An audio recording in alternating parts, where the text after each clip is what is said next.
अस्सलाम वालेकुम रहमतुल्लाहि व बरकातुहू। मुअज़्ज़ज़ ख़वातीन हज़रात, मैं हूँ राफ़ी सरवर और आप देख रहे हैं मेरा ऑफिशियल यूट्यूब चैनल। एक मरतबा फिर आपको इस चैनल पे खुशामदीद कहता हूँ और उम्मीद करता हूँ कि हमेशा की तरह ये वीडियो भी आपको बहुत अच्छी लगेगी।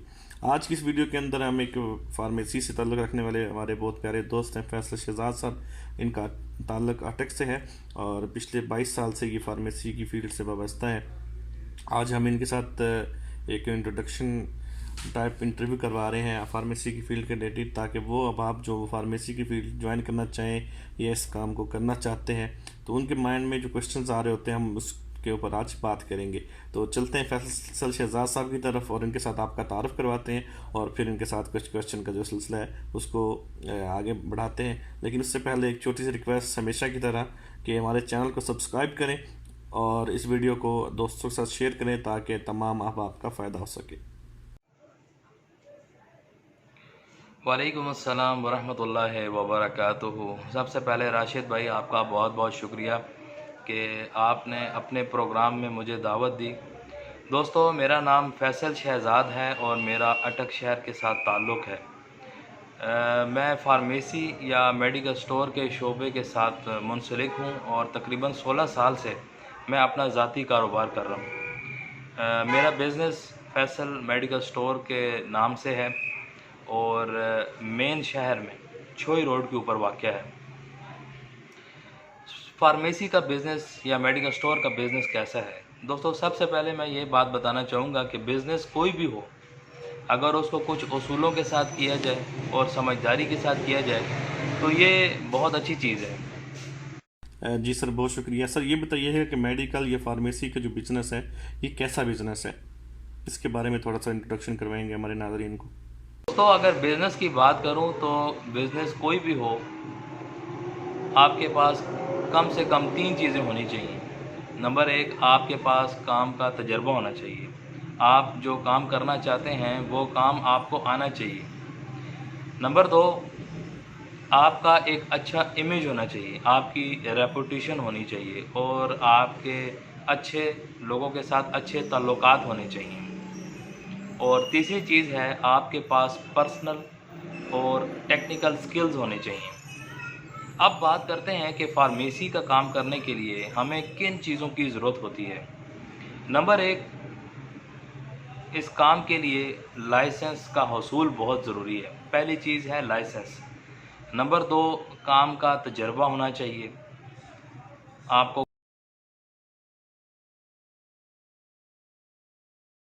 काम आना चाहिए। और नंबर 3, आपके ताल्लुकात होने चाहिए, आपका एक अच्छा इमेज होना चाहिए। नंबर 4, आप जिस जगह पर काम कर रहे हैं उसकी लोकेशन को मुनासिब होना चाहिए।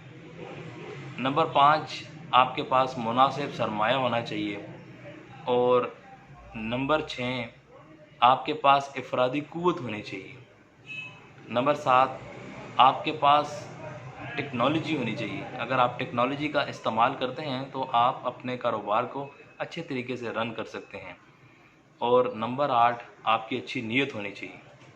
दोस्तों, अगर ओवरऑल देखा जाए तो फार्मेसी का बिज़नेस बहुत अच्छा बिज़नेस है और जैसा कि मैंने पहले भी आपसे बात की कि अगर इसको समझदारी के साथ और उसूलों के साथ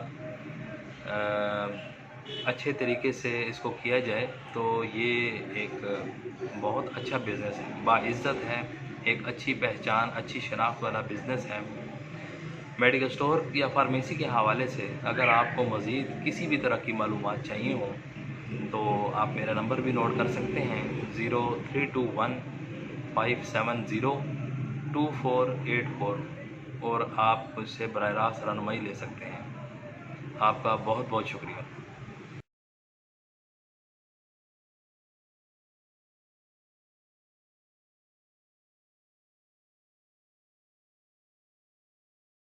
जी सर, ये बताइएगा कि मेडिकल या फार्मेसी के जो बिज़नेस है इसके अंदर कौन कौन से कानूनी लवाजमात जो हैं उनका ख्याल रखना चाहिए, कौन कौन सी कानूनी पेचीदगियाँ या कानूनी रिक्वायरमेंट जो हैं लीगल तरीके से आप काम करें ताकि आपको किसी किस्म की परेशानी का सामना ना करना पड़े। दोस्तों, दुनिया में 5 तरह के बिज़नेस ऐसे होते हैं जिनमें अमूमन ज़वाल नहीं आता या वो अमूमन चलते रहते हैं। अगर आप थोड़ा सा समझदारी के साथ उन्हें करते रहें उनमें से पहला शोबा है एजुकेशन का शोबा, दूसरा शोबा है ग्रोसरी का, जिसे किराना स्टोर का काम कहते हैं, तीसरी चीज़ है मेडिकल का शोबा, और चौथी चीज़ है कंस्ट्रक्शन का शोबा, और पांचवी चीज़ है फूड या होटल का काम। मेडिकल स्टोर या फार्मेसी का बिज़नेस एक अच्छा, बाइज़्ज़त, अच्छी पहचान और अच्छी शनाख्त वाला और अच्छे रोज़गार वाला शोबा है।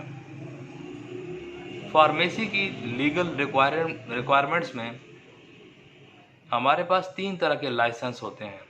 नंबर 1 मेडिकल स्टोर का लाइसेंस, नंबर 2 फार्मेसी का लाइसेंस, और नंबर 3 डिस्ट्रीब्यूटर का लाइसेंस, यानी कि जो अद्वियात को तकसीम करते हैं, ऐसी कंपनियां जो अद्वियात को आगे मेडिकल स्टोरों को डिलीवर करती हैं। तो इस काम के अंदर सबसे बुनियादी रिक्वायरमेंट जो है वो लाइसेंस का हसूल है। अगर किसी इंसान के पास मेडिकल स्टोर या अद्वियात को बेचने का लाइसेंस नहीं है तो कानूनी तौर पर वो अद्वियात का काम करना या अद्वियात को बेचने का मजाज नहीं है। इस काम के आगाज़ के लिए डिपेंड करता है कि आप किस तरह के स्टोर बनाना चाहते हैं। आप छोटा मेडिकल स्टोर बनाना चाहते हैं या आप शहरों में काम करके बड़ा मेडिकल स्टोर बनाना चाहते हैं। इस काम के लिए अगर आप बहुत ही कम, मिसाल अगर आप देहातों में काम करना चाहते हैं तो आप मेडिकल स्टोर के आगाज़ 2 से 3 लाख रुपए में भी कर सकते हैं। उसके बाद दूसरी कैटेगरी आती है कि अगर आप एक छोटा मेडिकल स्टोर बनाना चाहते हैं तो उसके लिए 5 से 10 लाख रुपए दरकार हैं, और अगर आप एक अच्छा मेडिकल स्टोर या फार्मेसी बनाना चाहते हैं तो उससे तकरीबन आपको 20 से 30 लाख रुपए दरकार है। इस काम में प्रॉफिट रेशो नॉर्मली जो मल्टीनेशनल कंपनियां ऑफ़र करती हैं वो 15% है, और कुछ लोकल कंपनियां होती हैं जिनका प्रॉफिट मार्जिन 40 से 50% भी होता है, लेकिन ऐसी अद्वियात बहुत कम होती हैं, क्योंकि ऐसी अद्वियात को अमूमन डॉक्टर हजरात भी तजवीज़ नहीं करते हैं।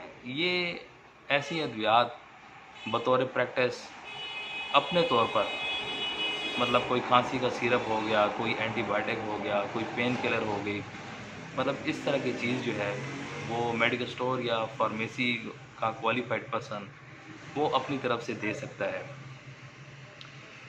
इस काम में ये काम ऐसा है कि इसमें कोई भी छोटे से छोटा कारोबारी है वो एक अच्छी अमाउंट जो है वो कमा लेता है। आप ये समझ लें कि बहुत छोटे से छोटा भी मेडिकल स्टोर हो तो वो दिन का 1 से 2 हज़ार रुपये तो कमा ही लेता है। तो अर्निंग के हवाले से अगर बाकी बिज़नेस को देखा जाए तो ये बिज़नेस बहुत बेहतर है।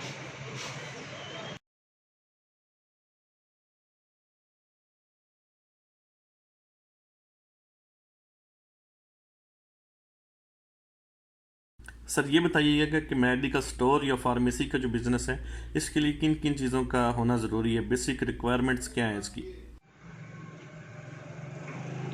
दोस्तों, बिज़नेस कोई भी हो उसके लिए मेरी राय के मुताबिक कम से कम 3 चीज़ों का होना बहुत ज़रूरी है। नंबर 1, सबसे पहले आपको वो काम आना चाहिए, आपको उस काम का तजर्बा होना चाहिए। नंबर 2, आपकी रेपुटेशन होनी चाहिए, आपके रिलेशन होने चाहिए, आपका एक अच्छा इमेज बिल्ड होना चाहिए, और नंबर 3, आपके पास पर्सनल और टेक्निकल स्किल्स होनी चाहिए। अब बात करते हैं कि फार्मेसी के लिए किन किन चीज़ों का होना ज़रूरी है। तो मेडिकल स्टोर या फार्मेसी के लिए सबसे पहली चीज़ जो है वो है लाइसेंस का हसूल। नंबर 2, काम का तजर्बा होना चाहिए, हमें काम को आना चाहिए, और नंबर 3, लोगों के साथ ताल्लुकात होने चाहिए, मतलब एक अच्छा इमेज बनना चाहिए। नंबर 4, आप जिस जगह पर काम कर रहे हैं आपकी लोकेशन को अच्छा होना चाहिए, और नंबर 5, आपके पास सरमाया होना चाहिए, और नंबर 6, बहुत शुक्रिया सर। सर ये बताइएगा कि मेडिकल स्टोर या फार्मेसी का जो बिज़नेस है, इसके अंदर हम क्या क्या काम कर कर सकते हैं? जी दोस्तों, आप बात करते हैं कि फार्मेसी या मेडिकल स्टोर में रोज़ाना की बुनियाद पर कौन से काम होते हैं। नंबर एक, सफाई सुथराई करना, हाइजेनिक कंडीशन को दुरुस्त करना, टेम्परेचर को मेंटेन रखना और अद्वियात को प्रॉपर अपनी जगह पर रखना। नंबर दो, अपनी ज़रूरत के मुताबिक मुख्तलिफ़ कंपनियों के नुमाइंदे आते हैं, उनको आर्डर देना। नंबर तीन, स्टॉक रिसीविंग, यानी जो आप आर्डर देते हैं और आपका स्टॉक जो आपकी दुकान पर आपको वसूल होता है, उसको बिल के मुताबिक चेक करना। नंबर चार, कस्टमर डीलिंग, यानी ग्राहकों के साथ डीलिंग करना। इस मकसद के लिए ख़ास तौर पर आपको पर्ची प्रेस्क्रिप्शन को पढ़ना आना चाहिए और कोशिश ये करनी चाहिए कि जहाँ बात समझ ना आए वहाँ पर अंदाज़े से काम नहीं करना चाहिए, बल्कि मरीज़ को इनकार कर देना चाहिए कि ये दवाई हमारे पास मौजूद नहीं है, ताकि किसी गलती की वजह से किसी इंसानी जान का नुकसान ना हो। नंबर पाँच, हर 6 माह के बाद पूरी दुकान की मुकम्मल तौर पर हमें एक्सपायरी चेक करनी पड़ती है कि कोई दवाई ऐसी हमारी दुकान में मौजूद ना हो जिसकी मियाद ख़त्म हो चुकी हो। नंबर 6, मखसूस अद्वियात या नशावर अद्वियात या कंट्रोल ड्रग्स उन्हें कहते हैं, उनका रजिस्टर के अंदर इंदराज किया जाता है, जिसमें मरीज़ का नाम, डॉक्टर का नाम, दवाई का नाम, उसकी क्वांटिटी और बैलेंस मेडिसिन जो होती हैं क्वांटिटी, वो उसमें नोट की जाती है और साथ क्वालिफाइड पर्सन के सिग्नेचर किए जाते हैं। नंबर 7, हिसाब किताब, मंथली रिपोर्ट बनाना और एनुअल रिपोर्ट बनाना, इसका तरीक़ाकार आना चाहिए, या डेली की रिपोर्ट किस तरह बनती है कि आज आपकी कितनी सेल हुई, कितना एक्सपेंस हुआ और कितने पैसे आपके पास बच गए, इस एतबार से। नंबर 8, मुनासिब मार्केटिंग, मतलब अपने काम की मुनासिब तरीके से तशहीर करना ताकि आपके बिज़नेस में ग्रोथ हो।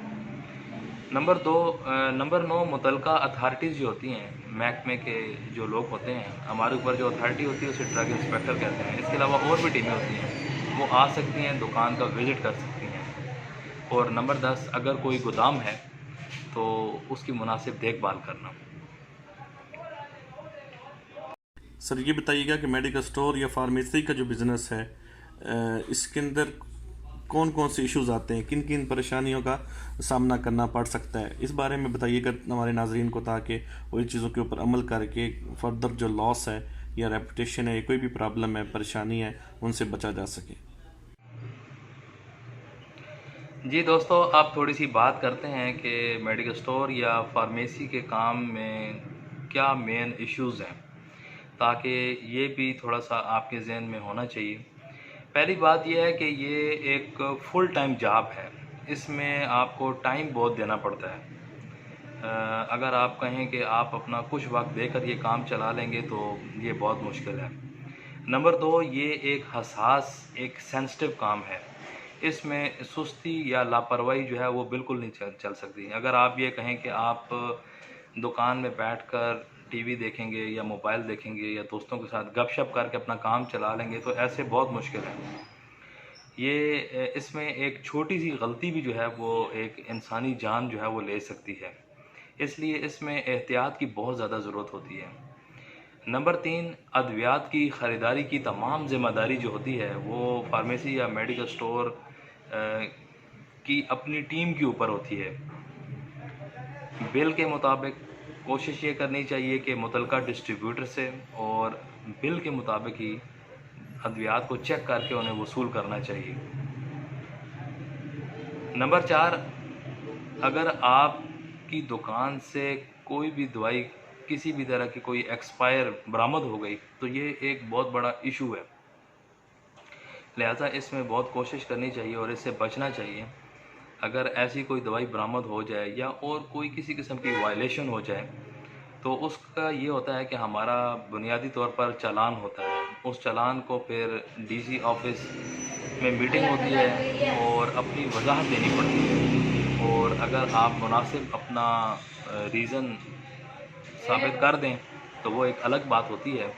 अदरवाइज़ नहीं तो अगर आपका जुर्म जो है वो संगीन नौइयत का हो तो उससे ड्रग कोर्ट में फॉरवर्ड कर दिया जाता है, फिर बाकायदा केस चलता है और उसके मुताबिक या जुर्माना होता है या सज़ा या जेल में जाना पड़ता है।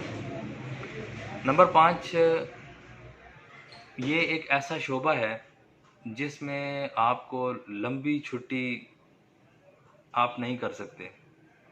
मतलब इमरजेंसी के तौर पर आप एक आध दिन के लिए तो निकल सकते हैं, लेकिन लंबी छुट्टी के लिए इस बिज़नेस में रहकर ये मुमकिन नहीं है। अगर आपको छुट्टी की ज़रूरत हो तो इसमें आपको जो है वो कोई न कोई इसका मुतबादिल बंदोबस्त करना पड़ता है। नंबर 6, क्वालिफ़ाइड पर्सन की मौजूदगी ये बहुत ज़रूरी है। फार्मेसी या मेडिकल स्टोर पे क्वालिफ़ाइड पर्सन का मौजूद होना बहुत ज़रूरी है और अगर वो अपनी प्रेमिसेस पे मौजूद नहीं होता तो किसी भी वक्त कोई टीम आ सकती है और इसके ख़िलाफ़ एक्शन लिया जा सकता है। जी नाज़रीन, बहुत शुक्रिया आपने वीडियो को देखा। वीडियो आपको अच्छी लगी तो ज़रूर लाइक करें और फीडबैक का इज़हार कमेंट सेक्शन में करें। वो तमाम नाज़रीन जो कोई भी प्रोडक्ट तैयार कर रहे हैं और इस तरीके से टेलीफोनिक इंटरव्यू रिकॉर्ड करवाना चाहते हैं तो मेरे साथ व्हाट्सएप पर रब्ता कर सकते हैं। इस तरह की इंशाल्लाह रियलिटी बेस्ड वीडियो जो है उसको वक्तन फ़वक्तन आपकी खिदमत में लेके हाज़िर होते रहेंगे। चैनल को ज्वाइन करें, सब्सक्राइब करें, वीडियो को दोस्तों के साथ शेयर करें ताकि इन्फॉर्मेटिव वीडियो जो है वो आप तक मिलती रहें आपको, और आपका फीडबैक अच्छा मिलता रहा तो इंशाल्लाह इस वीडियो के सिलसिले को आगे बढ़ाते रहेंगे। इंशाल्लाह मिलते हैं बहुत जल्द एक नई वीडियो के साथ। तब तक के लिए इजाज़त दीजिएगा। अल्लाह हाफिज़।